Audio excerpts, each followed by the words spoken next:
মিমি আনমনে ছবি আঁকতেছে, ওর চকচক গুলো খেয়ে নি। আরে আমার চকচক গুলো কোথায়? এই তুমি আমার চকচক গুলো খেয়ে নিলে কেন? আমি আবার কখন তোর চকচক খাইলাম? তাহলে কে খেলো?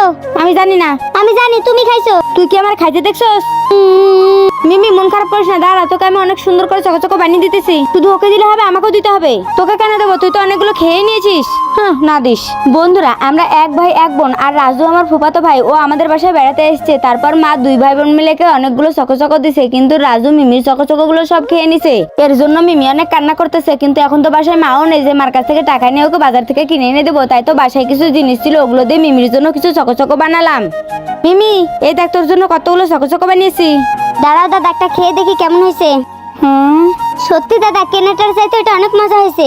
তোমরা যদি আমাকে একটু চকচক দাও না, তাহলে দেখবে সবাই তোমাদের ভিডিওতে লাইক সাবস্ক্রাইব করবে। দেবো না কি করবো? আপনারা যদি সবাই ভিডিওতে লাইক সাবস্ক্রাইব করেন তবেই কিন্তু ওকে চকচক দেবো।